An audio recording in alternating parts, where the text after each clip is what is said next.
টি-20 বিশ্বকাপে চ্যাম্পিয়ন হয়ে প্রায় ৩১ কোটি টাকা অর্থ পুরস্কার পেয়েছে ভারত। রানার্স আপ দক্ষিণ আফ্রিকা ১৭ কোটির বেশি। আর শেষ ৮ থেকে বিদায় নিয়ে বাংলাদেশ পেয়েছে ৫,৫৯,০০,০০০ টাকা। প্রতিটা দল নিজেদের অবস্থান অনুযায়ী পেয়েছে অর্থ পুরস্কার। এছাড়া গ্রুপ পর্ব এবং সুপার 8-এ প্রতি ম্যাচে জয়ের জন্য ছিল বোনাস। টি-20 বিশ্বকাপে রেকর্ড প্রাইজ মানি ছিল ২০২৪ ওয়েস্ট ইন্ডিজ যুক্তরাষ্ট্র আসরে। $১,১২,৫০,০০০ মার্কিন ডলার বা প্রায় ১৩২ কোটি টাকার বেশি বরাদ্দ ছিল শুধু আর্থিক পুরস্কারে।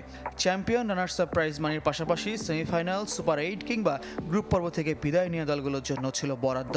এছাড়া গ্রুপ পর্ব এবং সুপার 8-এর প্রতি ম্যাচ জয়ে ৩৬,৫৭,০০০ টাকা করে পেয়েছে এক একটি দল। অর্থ পুরস্কারের বড় অংশ পেয়েছে ভারত। চ্যাম্পিয়ন হয়ে ২৮,৭৬,০০,০০০ টাকা আর গ্রুপ পর্ব এবং সুপার 8-এ ৬ ম্যাচ জিতে পেয়েছে ২,১৯,০০,০০০। পুরো অঙ্ক প্রায় ৩১ কোটি টাকা।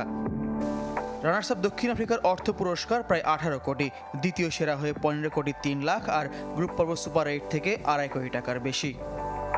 সেমিফাইনাল থেকে বিদায় নিয়ে ইংল্যান্ড ও আফগানিস্তান পেয়েছে ৯,২৪,০০,০০০ টাকা করে। এর সাথে যোগ হয়েছে গ্রুপ পর্ব সুপার 8-এ ম্যাচ জয়ের টাকা। সুপার 8 থেকে বিদায় নিয়ে অস্ট্রেলিয়া, ওয়েস্ট ইন্ডিজ, বাংলাদেশ আর যুক্তরাষ্ট্র প্রতিটি দল পেয়েছে প্রায় ৪.৫ কোটি টাকা। নিজেদের পারফরমেন্স অনুযায়ী যোগ হয়েছে গ্রুপ পর্ব আর সুপার 8-এর অর্থ। গ্রুপ পর্ব থেকে বিদায় নেওয়া দলগুলোকে দুভাগে বিভক্ত করা হয়েছে। যারা নবম থেকে 12তম হয়েছে তাদের প্রত্যেকের জন্য ২,৯১,০০,০০০ আর যারা 13 থেকে 20তম হয়েছে তাদের জন্য বরাদ্দ ২,৬৪,০০,০০০ টাকা করে। এই দলগুলো শুধু গ্রুপ পর্বে ম্যাচ জয়ের টাকা পেয়েছে। তাদের মধ্যে ব্যতিক্রম কোনো ম্যাচ না জেতা আয়ারল্যান্ড, ওমান, পাপুয়া নিউগিনি ও নেপাল। আসর শেষে বাংলাদেশ কত টাকা পেল? অঙ্কটা অন্তত ৫,৫৯,০০,০০০। সুপার 8-এ খেলায় ৪,৪৯,০০,০০০ আর গ্রুপ পর্বে ৩ ম্যাচ জিতে পেয়েছে ১,১০,০০,০০০ টাকা। দেশের মানুষের কাছে অর্থটা শুধু সংখ্যা। পারফরমেন্স আর অর্জনের প্রত্যাশায় ১ মাস ধরে নিজ দেশকে সমর্থন করেছেন ক্রিকেট প্রেমীরা।